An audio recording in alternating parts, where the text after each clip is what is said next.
पर्यटकों के लिए सैरगाह बना चंबा का साज-पास तर्रा। बर्फ का दीदार करने के लिए पहुंच रही 400 से अधिक छोटी और बड़ी गाड़ियां। पार्किंग न होने की वजह से सड़कों पर खड़े करने पड़ रहे वाहन। लंबा जाम लगने से सैलानी परेशान।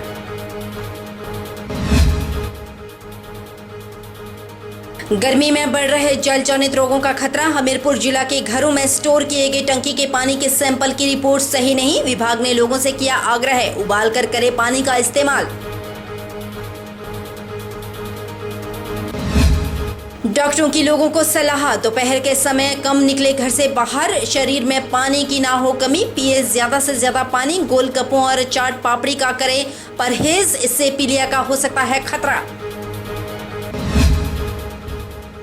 और पंडोह के 3 पीपल गांव में पानी की 3 स्कीमें, लेकिन काम की एक भी नहीं। 20 दिनों से पानी की बूंद बूंद को तरस रहे हैं लोग। 5 किलोमीटर से ढोकर ग्रामीणों को लाना पड़ रहा है पानी। नमस्कार, आप देख रहे हैं एसपी 24/7। मैं हूं आपके साथ परी शर्मा। शुरुआत बढ़ती गर्मी से। बढ़ती गर्मी के चलते लोग बूंद बूंद के लिए तरस रहे हैं। मंडी जिला के पंडोह के साथ लगती ग्राम पंचायत सियोग की अगर हम बात करें तो 3 पीपल गांव के बाशिंदे बीते 20 दिनों से पानी की बूंद बूंद के लिए यहां पर तरसते हुए नजर आ रहे हैं।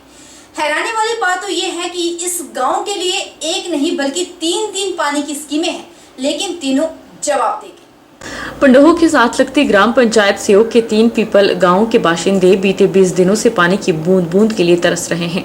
गांव के लिए एक नहीं बल्कि 3 पानी की स्कीमें हैं, लेकिन तीनों जवाब दे गई हैं और अब ग्रामीणों को 5 किलोमीटर जाकर पानी ढोकर लाना पड़ रहा है। 3 पीपल गांव में करीब 200 घर हैं और यहां 500 से अधिक की आबादी इन दिनों पानी की समस्या से बेहाल है। स्थानीय निवासी सुशीला पाठक, रमेश चंद और रीता देवी ने बताया कि बीते 20 दिनों से उन्हें पानी की समस्या से परेशान होना पड़ रहा है। नलकों से पानी की बूंद तक नहीं टपक रही और 5 किलोमीटर दूर से पानी ढोकर लाना पड़ रहा है। इन्होंने विभाग से इस समस्या के समाधान की गुहार लगाई। 20 दिन से पानी नल में नहीं आ रहा है, ना बीबीएमबी का आ रहा है, ना धार का पानी आ रहा है और ना ये मोटर ये खराब हो गई है, हेडपम्प खराब हो गया। हमारी आपसे विनती है कि जल्दी जल्दी मशीन भेजी जाए और इसमें बोर किया जाए। तो अभी कहाँ से ला रहे हैं आप लोग पानी? अभी या तो सिवनी से लाते हैं या के कहते गार्डन नाल से लाते हैं पानी। तो कितने किलोमीटर यहाँ से दूर पड़ रहा है पानी लाने? यहाँ से 5-6 किलोमीटर। आईपीएससी ने इसने हमें पानी की सुविधा बहुत अच्छी दी थी, जिसकी हम जितनी भी अपना करें उतनी कम है। लेकिन अब क्या हुआ भाई, एकदम आज 8-10 दिन हो गए पानी कोई। हाँ जी, 20 दिन हो गए। हाँ हो, आज 20 दिन हो गए पानी कोई नहीं है। ना पानी बीबीएमबी का आ रहा है, ना ये पानी आ रहा, ना कोई पानी नहीं आ रहा। जाए तो जाए कहाँ? लिया से भी नहीं पानी ला सकते, मरने वाली बात है और तो कुछ नहीं। और यहाँ पे सभी को पानी की दिक्कत है। यहाँ पे जो कोई भी आता है, बस स्टॉप भी है, सभी को पानी की दिक्कत है। यहाँ पे सभी पानी पीते थे, ये 20 दिनों से खराब है। यहाँ पे कोई कहीं से ला रहा है, कोई कहीं से ला रहा है, तो बहुत ज्यादा प्रॉब्लम है पानी की। पंचायत समिति सदस्य खेम सिंह ने बताया कि 3 पीपल गांव के लिए पानी की 3 स्कीमें हैं। वर्ष 1997 में यहां एक हैंडपंप स्थापित किया गया था। मोटर लगाकर इससे पानी निकाला जाता था और आसपास के लोग भी यहां से पानी ले जाते थे, लेकिन अब यह सूख गया है। इसके अलावा बीबीएमबी और जल शक्ति विभाग की स्कीमें भी यहाँ के लिए हैं, लेकिन वे भी सूख गई हैं। इन्होंने विभाग से गुहार लगाई है कि जब तक पानी की समस्या का समाधान नहीं हो जाता है, तब तक टैंकरों के माध्यम से पानी की सप्लाई दी जाए। गांव 3 पीपल में सन 1997 से हैंडपंप निकाला गया था।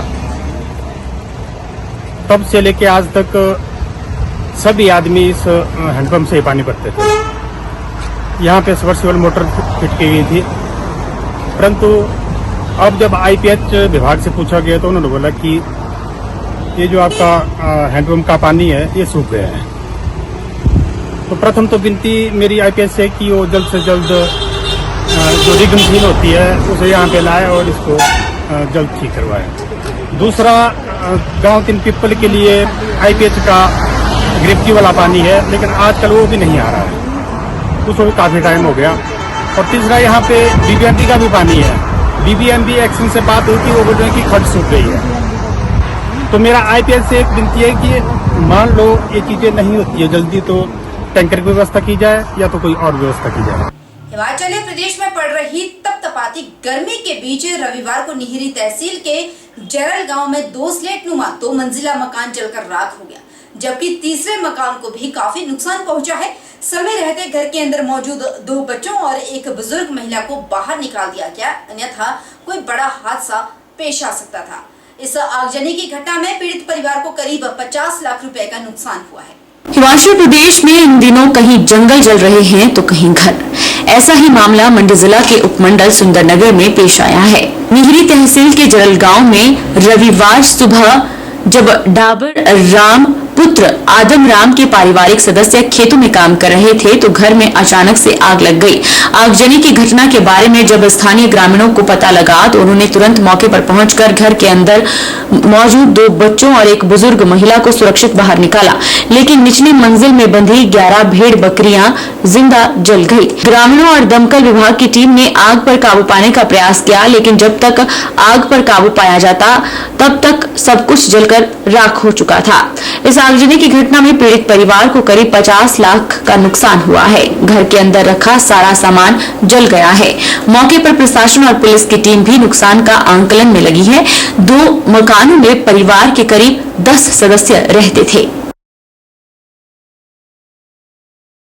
समुद्र तल से 14,500 फीट की ऊंचाई पर स्थित चंबा बैरागढ़ किलाड़ वाया साच पास मार्ग इन दिनों सैलानियों की पहली पसंद बनता जा रहा है। वहीं रास्ता सिंगड़ा होने के चलते इस मार्ग पर लंबा जाम लग रहा है, जो परेशानी का सबब बनता जा रहा है। ये पहला मौका है कि चंबा बैरागढ़ किलाड़ वाया साच पास मार्ग पर स्थित साच दर्रा पर्यटकों के लिए सैरगाह बना हुआ है। रोजाना साच पास में बर्फ ग्लेशियरों का दीदार करने के लिए 400 से अधिक छोटी और बड़ी गाड़ियां देश के कोने कोने से पहुंच रही है। पर्यटक साच पास में पहुंचकर बर्फ पर चहलकदमी करने के साथ मनोरंजन भी करते हुए नाचते गाते साफ देखे जा सकते हैं।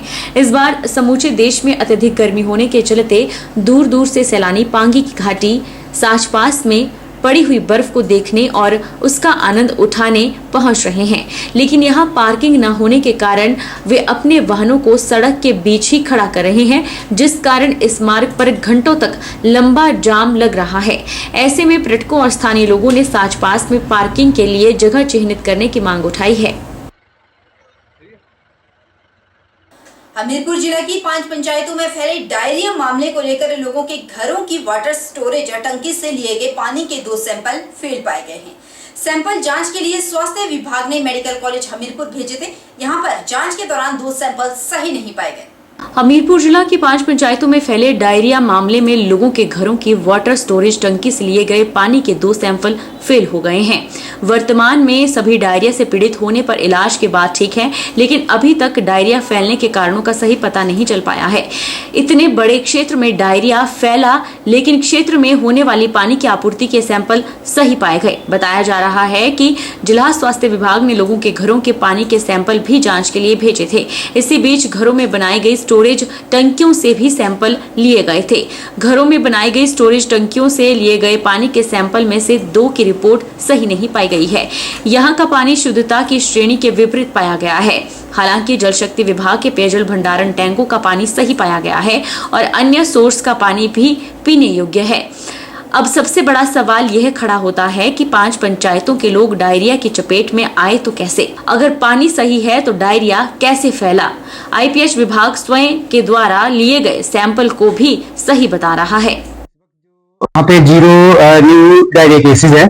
इस वक्त जो हमें ब्लॉक से रिपोर्ट आई है उसके हिसाब से कोई भी केस नया नहीं हुआ वहाँ पे, और एक्टिव केस वहाँ पे उसमें कोई नहीं है। तो पूरी सिचुएशन जो है वो बिल्कुल ठीक ठाक है और अभी नया केसेस नहीं आ रहे, लेकिन फिर भी हम लोगों को तो हदायतें दे रहे हैं और उसमें माइकिंग कर रहे हैं, टेम्पलेट भी बांट रहे हैं कि अभी इसमें और आफ्टर खराब, क्योंकि गर्मी बढ़ रही है, बरसात आने वाली है, तो लोगों को अभी ऐसा नहीं होना चाहिए कि वो ऐसा कुछ करें, पानी साफ ना पिए या कुछ ऐसी सफाई का ध्यान ना रखें ताकि फिर दोबारा एपिसोड हो सकते हैं। तो लोगों को हमने यही सलाह दी है कि पानी वो अभी भी उबाल के ही पिए, क्योंकि जैसे एकदम बरसात होगी अब कुछ आने वाले दिनों में तो उसमें एकदम चांसेस बढ़ जाते हैं कि फिर दोबारा पानी कंटेमिनेट हो जाए और उससे फिर डायरिया का एपिसोड शुरू हो जाए। इसमें जब मैं पानी के टैंक जो होता है डिपार्टमेंट से वहां से लिए थे तो उन टैंकों के तो सैंपल सभी ठीक है, लेकिन जो नल से लिए थे जिनमें घर में टंकी होती हैं और टंकी का सप्लाई जो होती है वो नल के माध्यम से घर तक लोग यूज करते हैं और उसमें कभी सफाई नहीं हो पाती है। तो देखा है तो एक दो जगह वहां पे जो सैंपल में कुछ कंटेमिनेशन आई है, जो टैप वाटर था, जो लोकल घरों में टैंक में थी, वहां से सैंपल लिए थे। लेकिन जो मेन टैंक थे वहां पे पानी की जो रिपोर्ट आई थी सैंपलों की, वो सब ठीक थी। चलिए, प्रदेश में गर्मी और हीट वेव के चलते लोग परेशान हैं। ऐसे में कई तरह की बीमारियां होने का भी ज्यादा खतरा है। डॉक्टर ने लोगों को ज्यादा से ज्यादा पानी पीने की सलाह दी और गोलगप्पे चाट पापड़ी से परहेज की हिदायत दी। वहीं लोग भी अपने अपने तरीकों से चिलचिलाती गर्मी से राहत पाने में लगे हुए हैं। हिमाचल प्रदेश इस साल पंजाब और हरियाणा की तरह तप रहा है। मंडी जिला में 43 डिग्री तापमान भयंकर गर्मी का एहसास करवा रहा है। हीट वेव के चलते दोपहर में बाहर निकलना मुश्किल हो गया है। दूर दूर तक गर्मी से राहत के कोई आसार नजर नहीं आ रहे। बढ़ती गर्मी के प्रकोप से कई तरह की बीमारियों का खतरा भी रहता है।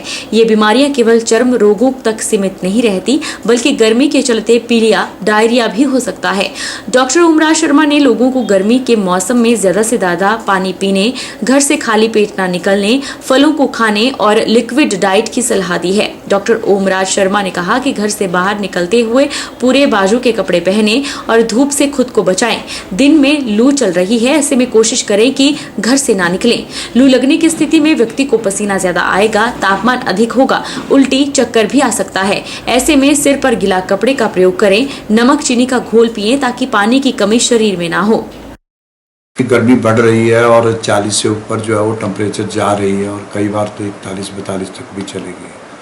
तो आम लोगों के लिए यही रहेगा कि वो इस प्रकार का अपने को बचाव रखें इस गर्मी के मौसम में, क्योंकि अधिकतर लू का ज़्यादा प्रकोप रहता है और ख़ासकर जब दोपहर का समय हो तो उसमें लू का ज़्यादा खतरा रहता है। तो उसके लिए लोगों के लिए ये होना चाहिए कि वो अपने पूरे कपड़े पहनें, छाता लें, गॉगल लगाएं और जो धूप दोपहर का समय है उसमें बाहर ना निकलें, घर से खाली पेट ना निकलें, पानी भरपूर मात्रा में लें और उसके साथ साथ जो है वो लिक्विड का ज़्यादा प्रयोग करें। लू लगने के ऊपर अगर लू लग भी जाए तो उसके लिए ये भी देखें कि किसी व्यक्ति को उसमें पसीना आएगा, आपका टेम्परेचर एकदम से बढ़ जाएगा, आपको उल्टी की फीलिंग हो सकती है, या मितली जिसको हम कहते हैं, नौजिया कहते हैं, वो हो सकता है, तो चक्कर आ सकता है, व्यक्ति गिर सकता है। तो उसके लिए थोड़ा सा हमें ध्यान रखना चाहिए। और विशेषता उसमें क्या रहता है कि आप अपने सिर पे कोई कपड़ा रख लें, गीला कपड़ा रख लें, या आप छाया में ज़्यादा चलें, या आप जो है वो पानी का ज़्यादा प्रयोग करें, अपने पास पानी की बोतल रखें और उसमें चीनी नमक का जो घोल है उसको मिला के रखें ताकि आपके शरीर से पानी की कमी ना हो, क्योंकि पानी की कमी से ही ज़्यादातर इस प्रकार की समस्याएं जो है लू में हो जाती हैं। डॉक्टर ओमराज शर्मा ने कहा कि गर्मी के दौरान जल जनित रोग हो जाते हैं। ऐसे में लोग रेहड़ी फड़ी वालों से गोलगप्पे चाट पापड़ी ना खाएं, इससे पीलिया होने का आसार रहता है। बावड़ियों का जल ना पिए, भोजन की व्यवस्था को सही करें। पेशाब का पीला होना, उल्टी आना, भूख कम होना जल जनित रोग के लक्षण है। और आजकल जैसे गर्मी है तो इसमें भी बहुत से वाटर बॉर्न डिजीज भी हो जाती हैं। रेडी फेडी वाले जो लोग हैं उनके वहाँ से किसी प्रकार का गोलगप्पा या चाट का इस्तेमाल आप ना करें, उसको मत लें, क्योंकि ज़्यादातर पीलिया होने का जो है वो आसार रहता है। पानी को जो है वो आप कंटेमिनेटेड पानी ना पिएं, जो प्रदूषित जल है। जैसे सरकार ने कई जगह पे जो है वो बैन लगा रखा है कि बावड़ी वगैरह और दूसरी जगह से आप पानी ना पिएं। और अगर पीलिया हो भी जाए तो उसकी आप जो है वो चिकित्सा करें, क्योंकि आजकल वायरल हेपेटाइटिस का ज़्यादा प्रकोप होता जा रहा है। उसमें पेशाब का पीलापन होना, उल्टी आना, भूख नहीं लगना, पेट में दर्द होना, बुखार होना, इस प्रकार की चीज़ें जो हैं वो अक्सर देखी जा रही हैं। तो वायरल हेपेटाइटिस अगर हो तो 2-3 दिन या 1 हफ्ते के अंदर जो है स्वयं भी ठीक हो जाता है। लेकिन उसके बावजूद अगर किसी प्रकार की कोई गंभीर समस्या हो, आप चिकित्सक से जरूर सलाह लें, उनसे मिलें और अपने भोजन की व्यवस्था को सही करें। पानी आप ज़्यादा पिएं, पानी बॉईल करके पिएं। वहीं चिलचिलाती गर्मी से लोग अपने अपने तरीके से राहत पाने में लगे हुए हैं। आज गर्मी से राहत पाने के लिए कुछ लोग ब्यास दरिया में डुबकी लगाते हुए दिखे। हालांकि ब्यास नदी का जलस्तर बढ़ गया है, ऐसे में लोग अपनी जान की परवाह किए बगैर बढ़े हुए जलस्तर में नहाते नजर आए। जब बुजुर्ग व्यक्ति से ब्यास नदी में जलस्तर बढ़ने पर पूछा गया तो उन्होंने कहा कि पानी कम है, इतना भी बढ़ा हुआ नहीं है।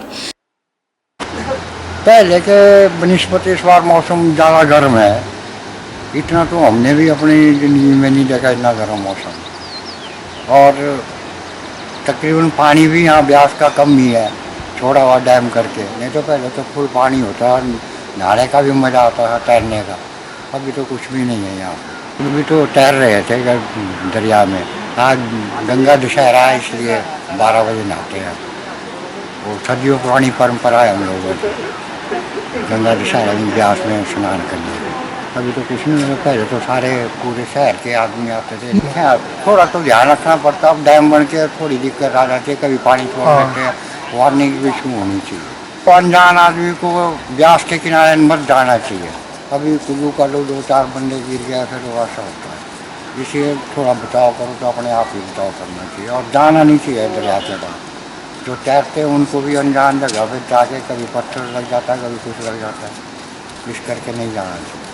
उधर युवक ने कहा कि बर्फ पिघलने से ब्यास नदी का जलस्तर बढ़ गया है। ऐसे में लोग जान की परवाह किए बगैर दरिया में नहा रहे हैं, जो खतरनाक है। तो बुरे हाल हो गए यहाँ पर हमारे, तो लोग यहाँ पर खड्ड में नहाने आ चुके हैं। यहाँ पर नीचे तो डैम का पानी भी छोड़ा जा चुका है, तो लोग ऐसी हालत में भी खड्ड नहाने जा रहे हैं। नहीं, इस तरह रिस्क लेना सही नहीं है, क्योंकि क्या पता पीछे से ज़्यादा पानी आ जाए, क्या पता बंदा डेथ भी हो सकती है बंदे की। इस तरह नहीं जाना चाहिए। लोगों से हम यही कहना चाहेंगे कि पंखा वगैरह लगाए रखें रूम में और अपने रूम में ही नहाएं और ऐसे खट में ना जाए। रुकेंगे छोटे से ब्रेक के लिए। ब्रेक के उस पार जल्द लौटेंगे, बने रहिए हमारे साथ।